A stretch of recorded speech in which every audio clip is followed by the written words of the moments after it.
Olá, eu me chamo Eduardo Mano e você está ouvindo A Bíblia em um Ano, um projeto de leitura da Bíblia Católica em 365 dias. Este aqui é o dia de número 114. Para você que está chegando agora, no meu site eduardomanup.com.br/podcast, existe um arquivo em PDF com um plano de leitura diário feito pela Ascensions, que é um site americano que produz conteúdo de formação católica.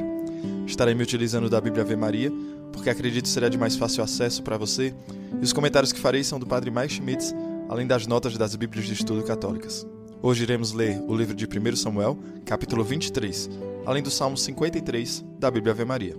Vamos ao dia de hoje. 1 Samuel, capítulo 23. Disseram a Davi: os filisteus estão atacando Seila e pilhando as eiras. Davi consultou o Senhor: devo ferir os filisteus? O Senhor respondeu: vai, tu os ferirás e libertarás Seila. Os homens de Davi, porém, disseram-lhe: mesmo aqui em Judá estamos cheios de medo, quanto mais se formos a Seila contra as tropas dos filisteus. Davi consultou novamente o Senhor, que lhe respondeu: vai, desce a Seila, porque entrego os filisteus nas tuas mãos. Davi foi a Seila com os seus homens e atacou os filisteus, tomando-lhes o gado e infligindo-lhes uma grande derrota. Assim libertou os habitantes de Seila. Ora, quando Abiatar, filho de Abimeleque, fugira para junto de Davi, a Seila, levava consigo o éfode. Saul foi informado de que Davi se encontrava em Seila e disse: Deus entregou nas minhas mãos, pois foi encerrar-se em uma cidade com portas e ferrolhos. O rei convocou todo o povo às armas para descer a Seila e sitiar Davi com sua tropa. Mas Davi, sabendo que Saul maquinava matá-lo, disse ao sacerdote Abiatar: traze o éfode. E ajuntou: Senhor, Deus de Israel, vosso servo sabe que Saul pretende penetrar em Seila para destruir a cidade por causa de mim. Será que os habitantes de Seila me entregarão nas suas mãos? Saul descerá como vosso servo ouviu dizer? Senhor, Deus de Israel, fazei-o saber ao vosso servo. O Senhor respondeu: ele descerá. E Davi ajuntou: os habitantes de Seila me entregarão com meus homens nas mãos de Saul? O Senhor respondeu: entregarão. Então Davi partiu precipitadamente com a sua tropa, em números de aproximadamente 600 homens, e saíram de Seila, marchando ao acaso. Saul, informado de que Davi deixara Seila, renunciou à expedição. Davi permaneceu no deserto, em lugares bem protegidos, e habitou no monte do deserto de Zif. Saul procurava-o sem cessar, mas Deus não o entregou nas suas mãos. Davi, sabendo que Saul tinha saído para tirar-lhe a vida, ficou no deserto de Zif, em Horesa. Então Jonatas, filho de Saul, foi ter com ele em Horesa, e confortou-o em Deus, dizendo: não temas, porque não te atingirá a mão de meu pai. Tu reinarás sobre Israel, e eu serei o teu segundo. Meu pai bem o sabe. Fizeram ambos aliança diante do Senhor. Davi ficou em Horesa, e Jonatas voltou para sua casa. Alguns zifeus subiram a ter com Saul em Gabaá, e disseram-lhe: Davi está escondido entre nós, no fortim de Horesa, na colina de Aquila, à direita do deserto. Desce, pois, ó rei, já que tanto desejas, e nós nos encarregamos de entregá-lo nas tuas mãos. Que o Senhor vos abençoe, respondeu Saul, porque vos compadecestes de mim. Ide, informai-vos diligentemente, e procurai saber o lugar onde ele se encontra, ou se alguém o viu, porque me foi dito que ele é muito astuto. Explorai e descobri todos os seus esconderijos, e voltai a mim com notícias seguras, a fim de eu ir convosco, pois se ele estiver na terra, eu o descobrirei entre a multidão de Judá. Partiram antes de Saul para Zif, mas Davi e os seus estavam já no deserto de Maom, na planície ao sul do deserto. Saul partiu com seus homens à sua procura, mas Davi, informado disso, desceu a rocha e permaneceu no deserto de Maom. Saul soube e foi persegui-lo ali. Saul ia por um flanco da montanha e Davi com seus pelo outro, em fuga precipitada para escapar de Saul. No momento, porém, em que Saul com seus homens iam apoderar-se de Davi e sua gente, veio um mensageiro anunciar ao rei: vem depressa, os filisteus entraram na terra. Saul abandonou a perseguição e foi combater os filisteus.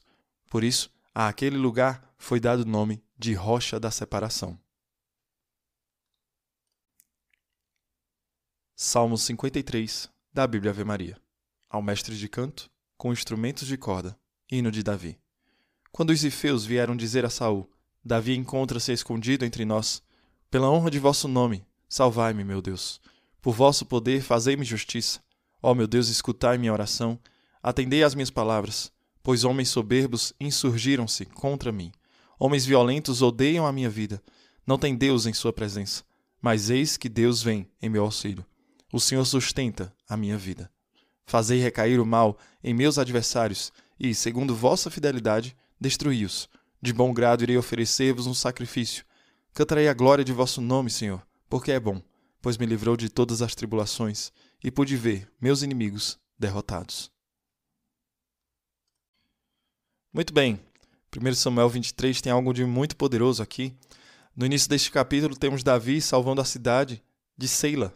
Os filisteus estavam atacando Seila. Davi tem 3 opções. Davi poderia dizer, tudo bem, eu não sou o rei, Saul é o rei, que Saul defenda o povo de Seila contra os filisteus. Em segundo lugar, Davi poderia dizer, este é o meu negócio, eu vou lutar. Ou ele poderia fazer o que ele fez, vou consultar o Senhor sobre isso.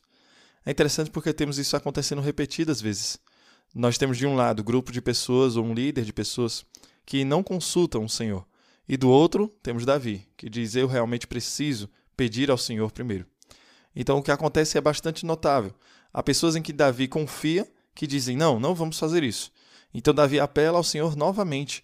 O que isso nos mostra é que não só Davi pede orientação a Deus, mas Davi também está levando em conta a sabedoria das pessoas ao seu redor. Isto é o que fazemos quando vamos discernir algo. Vamos às Escrituras, ao Catecismo, nós olhamos e vemos se Deus já disse alguma coisa sobre isso, ou se Deus está falando agora, para nos dizer não ou para nos dizer sim. Mas também levamos em conta as vozes sábias ao nosso redor. Isso é o que Davi faz, e então ele vai ao Senhor. Os conselheiros disseram não, Deus disse sim. Isso nos dá um grande exemplo para nós mesmos, nos dá a iniciativa do coração de Davi. Davi vai ser o tipo de pessoa que apela ao Senhor e não sai sozinho. Ainda assim, Davi mostra que é um homem segundo o coração de Deus. Ele apela ao Senhor por direção mais do que qualquer coisa. Os zifeus traem Davi e dizem a Saul que ele está lá. E na última sessão do capítulo 23, há esta pequena história descrevendo como de um lado da colina está Saul e seu exército, e do outro lado da colina está Davi e seus homens felizes. Eles estão separados por um cume.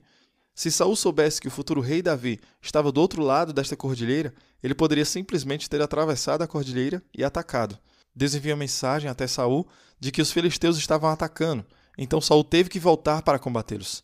Pensem como isso se relaciona com todas as maneiras como Deus está agindo, quando nem percebemos. Em todas as maneiras pelas quais Deus ainda está ativo, quando não temos ideia. Imagino que Davi não tem ideia de que o rei Saul está do outro lado do cume. Davi não tem ideia do quão perto isso foi, de que isso poderia ter sido o fim de sua vida. Quantas vezes coisas difíceis nos acontecem? Quantas vezes coisas horríveis acontecem com as pessoas que amamos? Contamos essas coisas porque elas importam. Muitas vezes nos machucamos. As pessoas que amamos muitas vezes se machucam. Mas nós nem sabemos como começar a contar o número de vezes que o Senhor nos fez escapar. O número de vezes que o Senhor nos libertou, onde nem percebemos o quanto estamos próximos do desastre. Deus intervém de uma maneira que podemos ver como coincidência. Podemos nem percebê-lo, nem ver, até chegarmos ao céu, que é quando olharemos para trás em nossas vidas e seremos capazes de ver não apenas todos os momentos em que houveram momentos difíceis, em que Deus estava presente, que Ele nos permitiu entrar nesses momentos difíceis, mas também todos aqueles momentos em que poderia ter sido uma catástrofe, poderia ter sido um desastre, o nosso fim. Mas Deus, em sua misteriosa vontade e seu misterioso caminho, interveio. A mão de Deus está presente para todos nós, mesmo quando não percebemos. Este é o dia mais curto até agora. Talvez Deus queira nos dar um tempo a mais para refletir.